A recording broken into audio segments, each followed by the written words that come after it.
जय हिंद बच्चों, कैसे हैं आप सभी लोग। उम्मीद है आप सभी अच्छे होंगे और आपकी पढ़ाई रेगुलर चल रही होगी। और अगर आप इस चैनल पर नए हैं तो इस चैनल को सब्सक्राइब कर लीजिए, बेल आइकन को प्रेस कर दीजिए, जिससे आपको इस चैनल पर अपलोड होने वाले वीडियो सबसे पहले मिल सकें। तो बने रहिए इस चैनल पर। और ये जो वीडियो है ये पार्ट 3 है। कौन सा है बेटा? पार्ट 3। इसमें हम लोग पढ़ रहे हैं अध्याय 13 हमारा पर्यावरण। इस पार्ट 3 में मैं आपको पूरा पार्ट कंप्लीट कर दूंगा। तो चलिए हम लोग चलते हैं। आज हम पढ़ेंगे बेटा ऊर्जा प्रवाह, जिसमें आपको हम बहुत एक इम्पोर्टेंट नियम है जो 10% का नियम है। ये परीक्षा की दृष्टि से काफ़ी इम्पोर्टेंट है। ये जो नियम है इसके माध्यम से हमको ये मालूम पड़ता है कि ऊर्जा प्रवाह का जो पारितंत्र में जो ऊर्जा प्रवाह होता है वो 10% प्रत्येक कोशी स्तर पर होता है। तो इस नियम को सर्वप्रथम लिंडमान नामक वैज्ञानिक ने दिया था। किसने दिया था बेटा? लिंडमान नामक वैज्ञानिक ने दिया था। इसको आपको याद रखना है। पारितंत्र में ऊर्जा का जो प्रवाह है 10% नियम के आधार पर होता है और यह नियम लिंडमान ने दिया था। इसके पश्चात आप देखेंगे ये नियम क्या होता है। तो जो 10% का जो नियम है, इस नियम के अनुसार खाद्य श्रृंखला में एक पोषी स्तर से दूसरे पोषी स्तर में 10% ऊर्जा का स्थानांतरण होता है। इसे ही 10% का नियम कहते हैं। क्या लिखा है इसमें? एक पोषी स्तर से दूसरे पोषी स्तर में केवल 10% ऊर्जा का ही स्थानांतरण होता है। बाकी की जो शेष 90% ऊर्जा है वो जैविक क्रियाओं में क्या हो जाती है बेटा? खर्च हो जाती है। क्या हो जाती है? जैसे मान के चलिए 100 किलो कैलोरी ऊर्जा प्राप्त हुई तो उसमें से 10% ऊर्जा का ही उपयोग हुआ, बाकी जो 90 बची वो जैविक क्रियाओं में खर्च हो जाती है। इसको एक चित्र के माध्यम से हम समझने का प्रयास करेंगे। तो देखिए एक त्रिभुजाकार पिरामिड बना हुआ है। इसमें आधार से लेकर शीर्ष तक उत्पादक, प्राथमिक उपभोक्ता, द्वितीय उपभोक्ता और तृतीय उपभोक्ता को दर्शाया गया है। इसमें आप उदाहरण के रूप में मान के चलिए कि 1000 किलो जूल ऊर्जा उत्पादक के पास है। कितनी है बेटा? 1000 किलो जूल ऊर्जा उत्पादक के पास है। अब इसका 10% कितना होता है? 100। तो अगले पोषी स्तर पर कितनी गई? 1000 में से 10% निकला तो 100। बाकी जो 900 1000 में से 100 घटाएंगे तो कितना बचेगा? 900। तो जो 900 किलो जूल ऊर्जा है वो कहाँ चली जाएगी बेटा? इसमें लिखा था 90% जो बचेगी वो जैविक क्रियाओं में खर्चा हो जाएगी।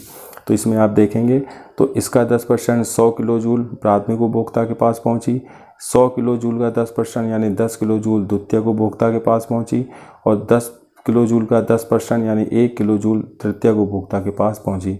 तो इस चित्र के माध्यम से आप देख पा रहे होंगे कि केवल 10% ऊर्जा का स्थानांतरण एक पोषी स्तर से दूसरे पोषी स्तर में हो रहा है। तो इसीलिए इसमें लिखा हुआ पारितंत्र में ऊर्जा का जो प्रवाह है 10% नियम के अनुसार होता है। तो इसमें बेटा ये ध्यान रखना है कि जितनी बड़ी खाद्य श्रृंखला होगी उसलिए अंतिम उपभोक्ता को उतनी ही कम ऊर्जा प्राप्त होगी। तो इसलिए आपने पुस्तक में भी पढ़ा होगा कि आहार श्रृंखला में 3 और अधिकतम 4 ही पोषी स्तर होते हैं। तो ये थी खाद्य श्रृंखला में ऊर्जा प्रवाह की जानकारी।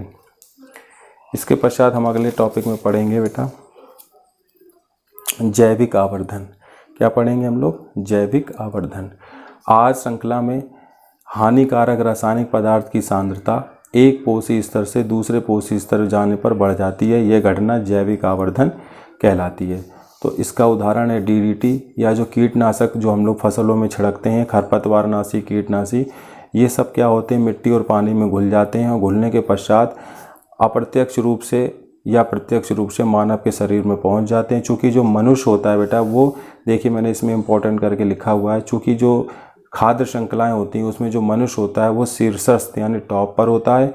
अतः ऐसे रसायनों की सबसे अधिक मात्रा मानव शरीर में पहुंच जाती है, जिससे उसको कई प्रकार की बीमारियों का सामना करना पड़ता है। क्यों होता है मानव टॉप पर? क्योंकि मानव जो होता है वो शाकाहारी जीवों को भी खाता है और मांसाहारी जीवों को भी खाता है। तो जो शाकाहारी जीव हैं उनके शरीर में जो ये कीटनाशक पहुँचते हैं उनके माध्यम से भी मानव शरीर में पहुँच जाता है, और जो मांसाहारी जीव होते हैं उनके माध्यम से भी मानव शरीर में ये पहुंच जाता है। इसीलिए इसको बेटा क्या बोलते हैं? जैव आवर्धन। यानी आहार श्रृंखला में हानिकारक रासायनिक पदार्थों की सांद्रता एक पोषी स्तर से दूसरे पोषी स्तर में जाने पर बढ़ती है। यह घटना ही जैविक आवर्धन कहलाती है। ये आपको 2 नंबर या 3 नंबर में आराम से पूछा जा सकता है और ये इम्पोर्टेंट टॉपिक भी है। इसके पश्चात बेटा हम लोग देखेंगे पर्यावरण की समस्याएं।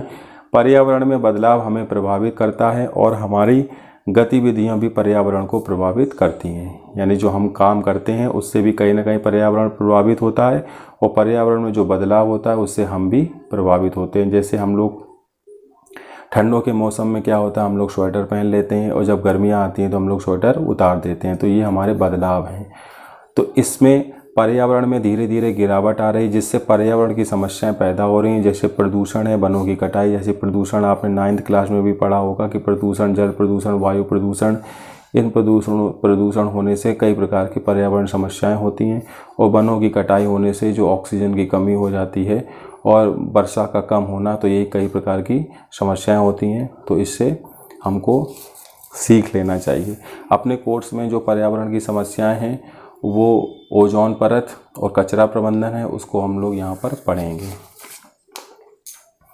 तो देखिए ये जो अपना अगला विषय है ओजोन परत, जो कि काफ़ी इम्पोर्टेंट है परीक्षा की दृष्टि से। क्या होती है, कैसे इसको पढ़ना है, वो मैं आपको बता रहा हूँ। ओजोन परत पृथ्वी के चारों ओर एक रक्षात्मक आवरण है जो कि सूर्य की हानिकारक पराबैंगनी किरणों को अवशोषित कर लेती है। इस प्रकार से यह जीवों की कई हानिकारक रोगों, त्वचा कैंसर, मोतियाबिंद, अस्थमा, बुढ़ापा, पौधों की वृद्धि में रुकावट आदि से रक्षा करती है। तो ये क्या बहुत ही जो परत है, ये पर्यावरण में जो हमारा पृथ्वी है उसके ऊपर जो कई प्रकार के मंडल होते हैं, उसमें एक मंडल है समताप मंडल, वहाँ पर पाई जाती है। जैसा कि आप इसमें देखेंगे कि यह परत समताप मंडल में पाई जाती है, जो कि वायुमंडल का एक हिस्सा है। तो आपको ये याद रखना है कि ये किस मंडल में पाई जाती है, ओजोन परत समताप मंडल में। इसको एक चित्र के माध्यम से भी मैं बताने का प्रयास करूँगा। देखिए जैसे ये पृथ्वी है, पृथ्वी से ऊपर की तरफ हम लोग जब जो हमारा मंडल है उसकी तरफ हम लोग, जब वायुमंडल है उसकी तरफ जब हम चलते हैं तो सबसे पहला क्षोभ मंडल, फिर समताप मंडल, फिर मध्य मंडल, फिर आयन मंडल, फिर बाह्य मंडल। तो जो ओजोन परत होती है वो दूसरा मंडल जो है समताप मंडल, जैसे यहाँ पर ये ओजोन परत पाई जाती है, जो कि पृथ्वी से लगभग 32 से 80 किलोमीटर इसकी दूरी होती है। कितनी होती है बेटा? 32 से 80 किलोमीटर। तो यहाँ पर ये परत पाई जाती है और ये परत ही क्या करती है, जो सूर्य के द्वारा, जो सूर्य होता है, सूर्य से जो किरणें आती हैं, कौन सी? अल्ट्रावायलेट पराबैंगनी किरणें, वो इस परत के कारण पृथ्वी पर नहीं आ पाती, जिसके कारण से हमारे जो शरीर में कई प्रकार के रोग होते हैं वो होने से बच जाते हैं। जैसे आपने इसमें ऊपर लिखा होगा, मैंने बताया था कि पराबैंगनी किरणों को अवशोषित कर लेती है और इस प्रकार से यह जीवों की कई हानिकारक रोगों जैसे त्वचा कैंसर, मोतियाबिंद, अस्थमा, बुढ़ापा, पौधों की वृद्धि में रुकावट आदि से हमारी रक्षा करती है। अब ये जो ओजोन है इसका निर्माण कैसे होता है, कैसे बनती है, तो ये आप देखेंगे इसमें कि जो ऑक्सीजन का अणु होता है ये पराबैंगनी विकिरण से जो विघटित हो जाता है स्वतंत्र ऑक्सीजन परमाणुओं में, और ये जो स्वतंत्र ऑक्सीजन परमाणु है फिर एक ऑक्सीजन अणु से जुड़कर O3 यानी ओजोन का निर्माण करती है। जो ओजोन होती है बेटा बहुत ही जहरीली यानी विषाक्त होती है, ये आपको मालूम होना चाहिए। ये ओजोन विषाक्त होती है। और इसके पश्चात नीचे आप देखेंगे ओजोन का जो निर्माण है वो एक प्रकाश रासायनिक अभिक्रिया है। वो कैसी अभिक्रिया है? फोटोकेमिकल प्रकाश रासायनिक अभिक्रिया कहलाती है। तो ये थी जानकारी ओजोन परत में। अब इसके अपक्षय के बारे में हम लोग जानेंगे। ओजोन परत का अपक्षय, तो अपक्षय का मतलब नष्ट कैसे, क्या हो रहा है, क्यों, किस कारण से ये नष्ट हो रही है, ये आपका इम्पोर्टेंट टॉपिक है जो परीक्षा में पूछा जाता है। कि 1985 में पहली बार अंटार्कटिका में ओजोन परत की मोटाई में कमी देखी गई, जिसे ओजोन छिद्र के नाम से जाना जाता है। ओजोन छिद्र किसे कहते हैं बेटा? 85 में पहली बार अंटार्कटिका में ओजोन परत की मोटाई में कमी देखी गई, जिसे ओजोन छिद्र के नाम से जाना जाता है। क्या होता है ये? ओजोन की मात्रा में इस कमी का मुख्य कारण मानव संश्लेषित रसायन जैसे क्लोरोफ्लोरोकार्बन यानी जिसको CFC शॉर्ट में कहते हैं को माना गया है, जिनका उपयोग शीतलन एवं अग्निशमन के लिए किया जाता है। शीतलन मतलब जो रेफ्रिजरेटर्स वगैरह होते हैं, AC होते हैं, उनमें जो गैस का इस्तेमाल होता है जो ठंडे के लिए, उसको बोलते हैं बेटा शीतलन। और अग्निशमन जो फायर ब्रिगेड जो होते हैं, अग्निशमन जो आग बुझाने वाले संयंत्र, उसमें भी इसका उपयोग किया जाता है। इसलिए ये जो मानव संश्लेषित रसायन है, केमिकल हैं, इस केमिकल यानी CFC के द्वारा ही ओजोन ये छिद्र है, ये इसमें छिद्र की जो छेद है उसका आकार बढ़ रहा है, तो इस वजह से ये इन पर बैन लगाया गया था। तो आप आगे देखेंगे 1987 में संयुक्त राष्ट्र पर्यावरण कार्यक्रम यानी UNEP United Nation Environment Programme में सर्वानुमति बनी कि CFC के उत्पादन को, जो एक साल पहले, ये 87 में हुआ था, जो 86 में जो स्तर था उसी स्तर को बनाए रखा जाए, ऐसा क्योटो प्रोटोकॉल में कहा गया। इसका मतलब होता है क्योटो प्रोटोकॉल जो था उसमें जो 86 का स्तर था उसी को बनाए रखा जाए, ऐसा इसमें सर्वानुमति बनी। ओजोन एक घातक विषय, मैंने आपको अभी बताया था पूर्व में। तो ये था बेटा ओजोन परत अपक्षय के बारे में जानकारी। इसके पश्चात हम लोग अगला जो टॉपिक है वो देखेंगे कचरा प्रबंधन। और इस पाठ का जो हमारा पर्यावरण आखिरी टॉपिक है ये कचरा प्रबंधन, काफ़ी मुख्य टॉपिक है। अपशिष्ट निपटान यानी जो हमारा कचरा है उसको निपटान पर्यावरण की मुख्य समस्या है जो कि पर्यावरण को प्रभावित करती है। मानव के दैनिक जीवन शैली के कारण बहुत बड़ी मात्रा में कचरा एकत्रित हो जाता है। जो सबको मालूम है, हम लोगों की जो दैनिक जीवन शैली है उसमें हम कई प्रकार के कचरा का इकट्ठा कर देते हैं और जिसका निपटान सही तरीके से ना हो तो वो एक पर्यावरण प्रदूषण या पर्यावरण खराब करने के लिए एक बहुत बड़ा कारक उत्पन्न करता है। तो अब इसमें कचरे के जो प्रकार हैं वो बहुत काफ़ी इंपॉर्टेंट है, परीक्षा की दृष्टि से पूछे जाते हैं। एक होता है बेटा जैव निम्नकरणीय पदार्थ, एक होता है अजैव निम्नकरणीय पदार्थ। जैव का मतलब जिसमें सजीव है और अजैव का मतलब जिसमें निर्जीव का बात होगी। जैसे देखिए वे पदार्थ जो सूक्ष्म जीवों द्वारा आसानी से अपघटित हो जाते हैं उनको बोलते हैं जैव निम्नकरणीय पदार्थ। जैसे घरेलू अपशिष्ट है, जीव जंतु हैं, वनस्पति अवशेष हैं, ये सब आएंगे आपके बेटा किसमें, जैव निम्नकरणीय पदार्थ में। और दूसरा होता है बेटा अजैव निम्नकरणीय पदार्थ, वे पदार्थ जो सूक्ष्म जीवों द्वारा अपघटित नहीं होते। जैसे प्लास्टिक है, पॉलीथीन है, धातु के टुकड़े हैं, इन पर क्या होता है सूक्ष्म जीवों की कोई इनका असर नहीं होता। ये जैसे पड़े रहते हैं वैसे ही आपको इनको ये नष्ट नहीं होते। प्लास्टिक है, पॉलीथीन है, तो ये सिंगल यूज़ प्लास्टिक, इसलिए आपने देखा होगा प्रधानमंत्री मोदी द्वारा कई प्रकार के सिंगल यूज़ जो प्लास्टिक है उनको बैन कर दिया गया है, जिनका एक बार इस्तेमाल करने के बाद दोबारा इस्तेमाल में उपयोग नहीं आ पाते, इसलिए इनको अवॉइड किया जा रहा है क्योंकि पर्यावरण के लिए काफ़ी घातक हैं। तो इस प्रकार से ये दो जो आपके उदाहरण देखे आपने कचरे के प्रकार के, जैव निम्नकरणीय और अजैव निम्नकरणीय, तो ये काफ़ी इंपॉर्टेंट है। 2 नंबर में आपसे पूछ सकते हैं, दोनों में अंतर भी पूछ सकते हैं और दोनों के अलग अलग उदाहरण और परिभाषा के रूप में भी पूछ सकते हैं। तो बहुत सरल है कि वे पदार्थ जो सूक्ष्म जीवों द्वारा आसानी से अपघटित हो जाएं उनको बोलते हैं जैव निम्नकरणीय और जो ना हो उनको बोलते हैं अजैव निम्नकरणीय। दोनों के उदाहरण लिखे हुए हैं, तो आप ये काफ़ी सरल है। इसके पश्चात आप देखेंगे कचरा प्रबंधन की विधि, यानी कचरे का जो मैनेजमेंट है, किस प्रकार से हम कचरे को मैनेजमेंट करके उसका उपयोग में भी उसको ला सकते हैं। जैसे कि आप देखेंगे पहला है कंपोस्टिंग।